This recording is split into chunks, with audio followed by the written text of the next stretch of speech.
Hi friends, Myanmar में फिर से सैनिक शासन शुरू हुआ है। अभी अभी चुनाव हुआ था नवंबर 2020 में।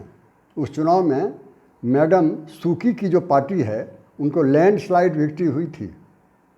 वो करीब करीब 80% उनके पार्टी के लोग जीते थे। और दूसरी पार्टी जो थी एक्चुअली वो फौजियों की पार्टी है, वो आर्मी प्रॉक्सी पार्टी है, कहने के लिए सिविलियन है लेकिन है फौजी की पार्टी। उनको सिर्फ 33 सीट मिले थे करीब करीब 450 सीट में से। तो उससे वे संतुष्ट नहीं हुए। इलेक्शन कमीशन जो उन्हीं का बनाया हुआ था उनके पास शिकायत की। इलेक्शन कमीशन ने एविडेंस मांगा जो नहीं दे पाए, और इलेक्शन कमीशन ने कहा कि चुनाव सही हुआ है और मैडम सूकी की जो पार्टी है वही सरकार बनाएगी। ये भला उन्हें क्यों मंजूर होता? तो इस सरकार को हटा के वो खुद सत्ता में आ गए। ये सत्ता में बार बार वो आते रहते हैं, ये पहली बार नहीं हुआ है। ये 1962 में आए हुए थे जनरल नेविन, फिर दोबारा हुआ 1990 में भी यही हुआ था कि सिविलियन सरकार थी, उसको हटा के अब फौजी शासन शुरू हो जाता है। अब फिर अभी जाके देखिए 2021 में हो गया। लेकिन एक बहुत बड़ा फ़र्क है जो मैं कहना चाहूँगा कि पहला सैनिक शासन जो हुआ था जनरल नेविन का 1962 में, कहा जाता है कि आज के ज़माने सबसे सक्सेसफुल मिलिट्री कू, सबसे सफल फौजी शासन जो शुरू हुआ है दुनिया में सबसे पहले, वो बर्मा में ही हुआ है, म्यांमार में ही हुआ है और जनरल नेविन ने किया है। लेकिन जनरल नेविन में और अभी जो जनरल है जनरल हेलेंग, इसमें बहुत बड़ा फ़र्क है।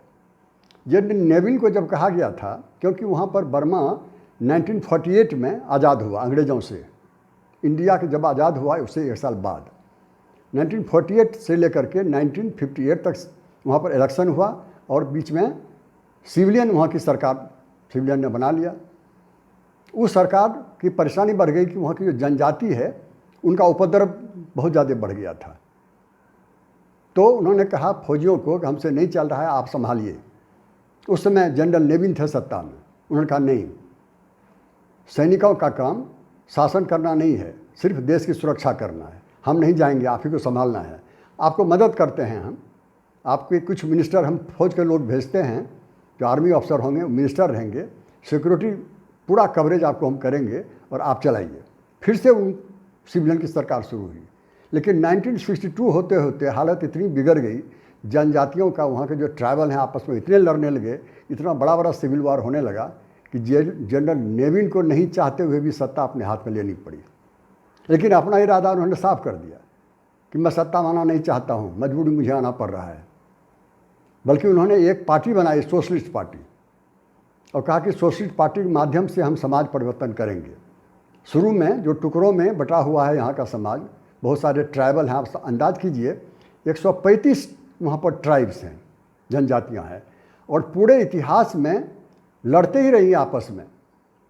वो ट्राइब खाली हिंसा करते हैं, वायलेंस करते हैं, मारधार करते हैं और जंगलों में भाग जाते हैं।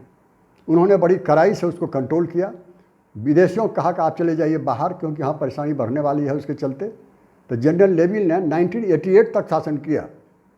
लेकिन इकोनॉमिक जो चेंज करना था, इकोनॉमिक पॉलिसी को, जैसे मान लीजिए चाइना में डेंग सियाओचिंग ने किया, या इंडिया में नरसिम्हा राव या मनमोहन सिंह ने किया, तो वो नहीं कर पाए, उसमें ये असफल हुए। नतीजा हुआ वहाँ उपद्रव शुरू हो गया। वो आर्थिक परेशानी के कारण लोग सड़क पर उतर गए, बहुत ज़्यादा परेशानी बढ़ गई। नेविन ने कहा देखिए अब मुझे आदमियों की हत्या करनी पड़ेगी, कत्ल करना पड़ेगा, जो मैं नहीं चाहता हूँ। इससे अच्छा है कि मैं सैनिक शासन से अलग हो जाऊँ, मैं शासन नहीं करूँगा। वो अलग हो गए।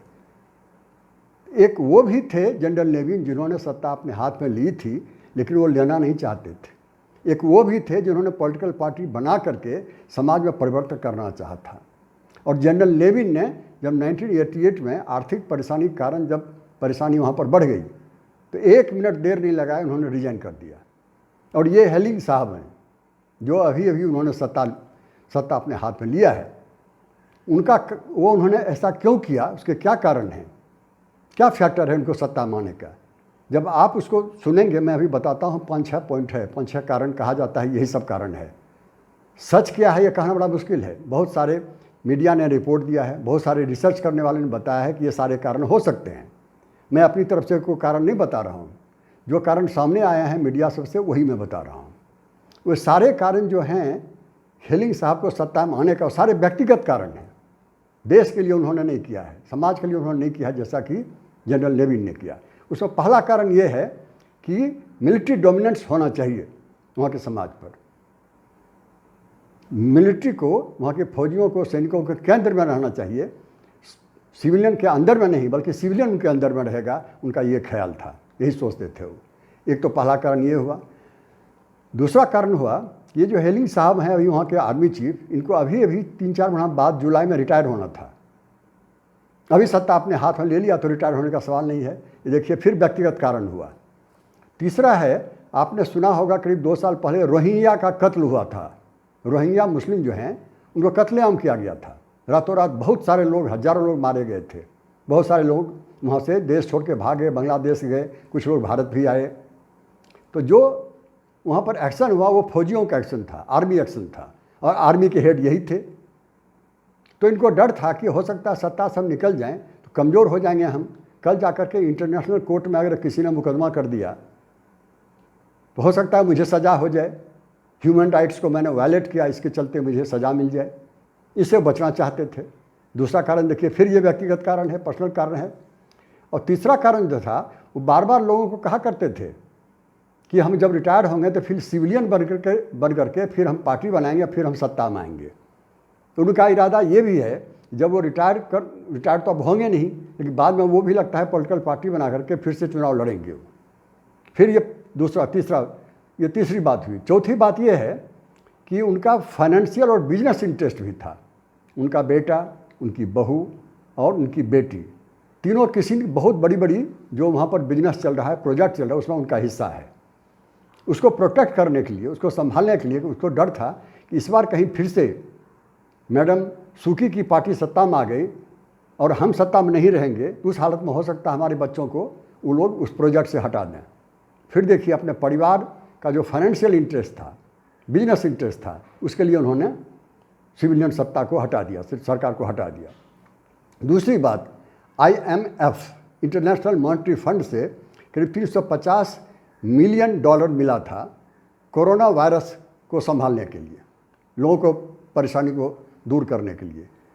उनकी वहाँ पर भी नज़र थी कैसे हम उसको पैसा को अपने हाथ में लेना, क्योंकि वहाँ से कुछ जो शर्त नहीं आई थी, IMF ने कोई शर्त नहीं लगाया था कि पैसा आपको लौटाना है या क्या प्रोसीजर करना है या हमको हिसाब देना है, ऐसा कुछ नहीं कहा था। उनको लगा बहुत आसान है ये पैसे को मार लेना। कहा जाता है ये भी एक कारण हो सकता है। और एक और बात उन्होंने कही थी लोगों को कि मैडम सूकी की जो सरकार थी वो बहुत ज़्यादा चाइना के करीब आ गई थी। मैं चाहता हूँ चाइना से दूर रहूँ और USA के करीब आ जाऊँ। ये सारे कारण उन्होंने, सारे के सारे कारण आप देखा, आपने 5-7 कारण बताया, सबके सब कारण व्यक्तिगत कारण हैं। एक जनरल लेविन थे, एक ये जनरल भी हैं, दोनों में कितना बड़ा फ़र्क है इसको आप देख लीजिए। अब थोड़ा मैं बताऊंगा इसका पृष्ठभूमि क्या है, इसका बैकग्राउंड क्या है, ब्रीफ हिस्ट्री क्या है बर्मा का। बर्मा की बहुत सारी खूबियां हैं, बहुत सारी परेशानियां भी हैं। उनकी खूबियां ये हैं कि नेचुरल रिसोर्सेस बहुत ज़्यादा उनके पास है, जो भारत को नहीं है, आसपास में शायद ही किसी देश के पास है। उनके पास नेचुरल रिसोर्सेस में आप अंदाज़ कीजिए जितने भी माइंस हैं, मिनरल्स हैं, और साथ साथ वहाँ पर पेट्रोल भी है और गैस भी है। ये खूबी है वहाँ की। वहाँ की खूबी है जो एग्रीकल्चरल रिसोर्सेस हैं, लगभग हर तरह के अनाज वहाँ होते हैं। गेहूँ होते हैं, धान होते हैं, सब तरह के दाल होते हैं, हर तरह की सब्जियाँ होती हैं। और लकड़ियाँ जो वहाँ पर हैं, वहाँ की जो लकड़ियाँ हैं, टिम्बर्स, वो पूरी दुनिया में प्रसिद्ध है और बहुत अधिक एक्सपोर्ट होता है। भारत भी आता है वहाँ से, चाइना भी जाता है, पूरी दुनिया जाता है। तो ये उसकी खूबी हुई। तो ये सारी बात अपनी जगह पर है। और तीसरी बात क्या है कि वो उसका लोकेशन जो है, वो म्यांमार का लोकेशन जो है, कहा जाता है कि कुदरत बड़े खुश थे जो इतना बढ़िया लोकेशन दिया। ये भारत को नहीं मिला, ये चीन को भी नहीं मिला, ये दुनिया में बहुत कम देशों को मिला है। क्यों? उसके कहा जाता है कि स्ट्रैटेजिकली वेरी सिग्निफिकेंट लोकेशन, सामरिक दृष्टि से बहुत महत्वपूर्ण है इस लोकेशन का। वो इसलिए कि वो ऐसे केंद्र में है, म्यांमार ऐसे जगह पर बसा हुआ है जहाँ से कि पूर्वी एशिया जो है उधर चाइना, जापान और हांगकांग, ये सारे उसके करीब हैं। और अगर साउथ ईस्ट एशिया को देखिए, सारे जितना भी मलेशिया है, इंडोनेशिया है, थाईलैंड है, या सारे देश उसके साउथ ईस्ट एशिया के करीब सारे पड़ जाते हैं। तो एक तरफ ईस्ट एशिया हुआ, दूसरे तरफ साउथ ईस्ट एशिया हुआ, दूसरा साउथ एशिया हुआ, मतलब भारत भी है। भारत की सीमा उसको 1600 किलोमीटर से जुड़ी हुई है, चाइना का 2100 किलोमीटर से जुड़ी हुई है, और उधर फिर लाओस है, कंबोडिया है, उसकी सीमा भी इससे मिलती है।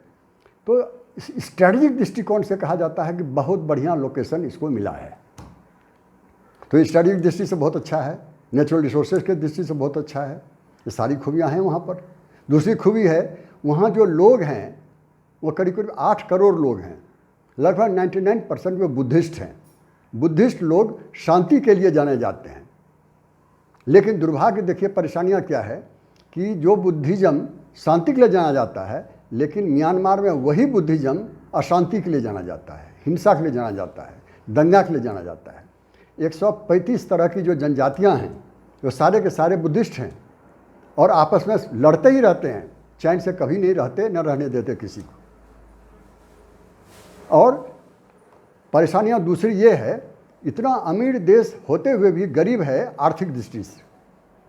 1980 में मुश्किल से 12 मिलियन का उनका ट्रेड होता था दुनिया के साथ, अभी जाकर के हुआ है $2 बिलियन। इससे अंदाज़ लगा लीजिए कि जिसके पास इतने रिसोर्सेस हों उनकी आर्थिक हालत इतनी ख़राब हो।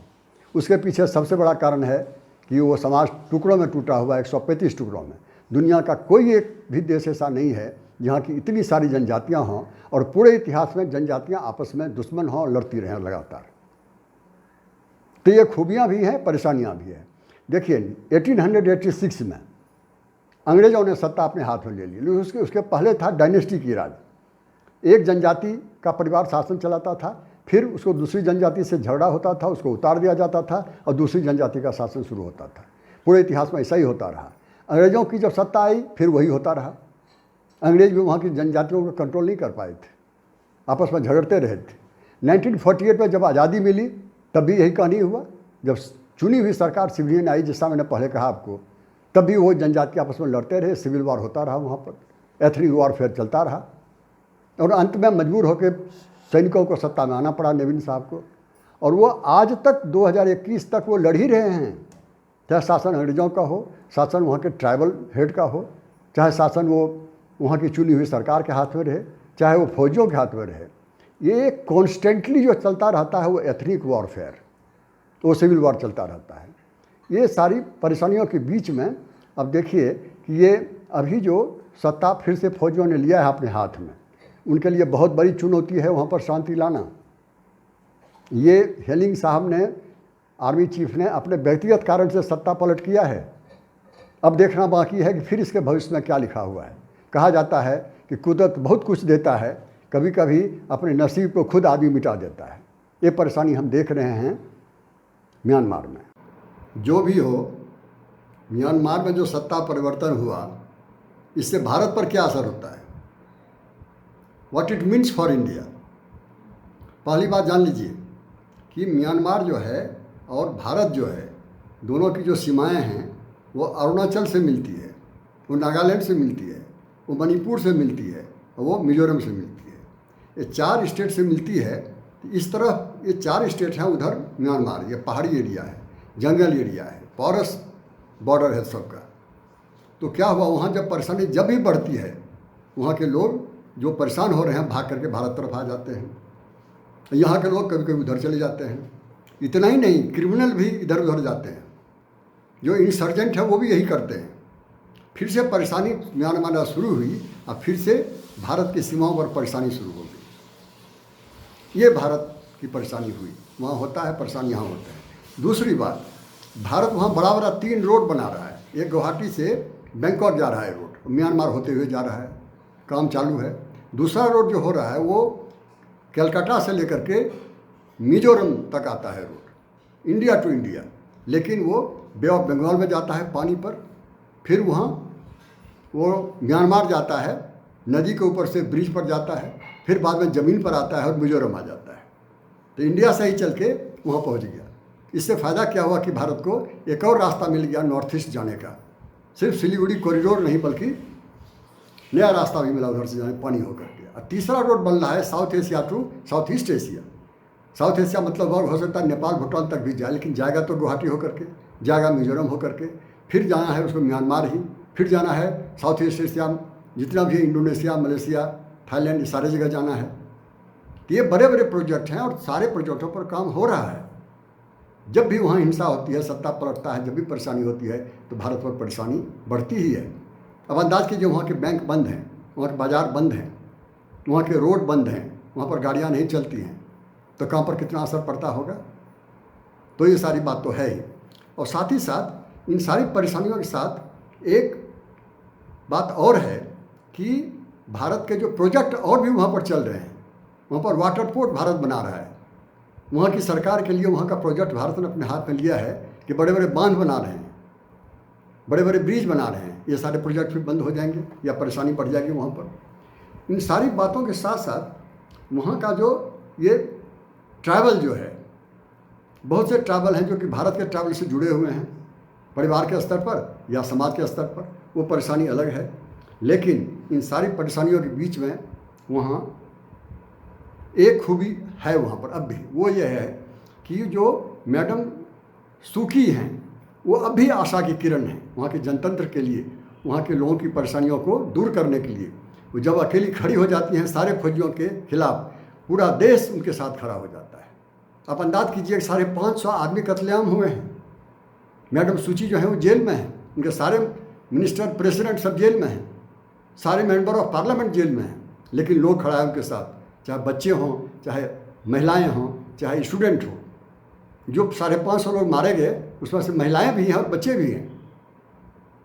तो फौजी अपना काम कर रहे हैं, फौजी अपने हाथ में सत्ता लेना चाहते हैं, लोगों की परेशानी बढ़ाना चाहते हैं, लेकिन madam Suu Kyi is the ray of hope and people support is there with her. मैं उम्मीद करता हूँ ये सैनिक शासन जो है वो थोड़े दिनों के लिए हो, हालांकि डिक्लेयर किया है उन्होंने 1 साल हम रहेंगे, तो उसके बाद क्या करेंगे पता करना मुश्किल है। वहाँ शांति आवे, हिंसा समाप्त हो, इन्हीं उम्मीद के साथ मैं अपनी बात समाप्त करता हूँ। Thank you all of you.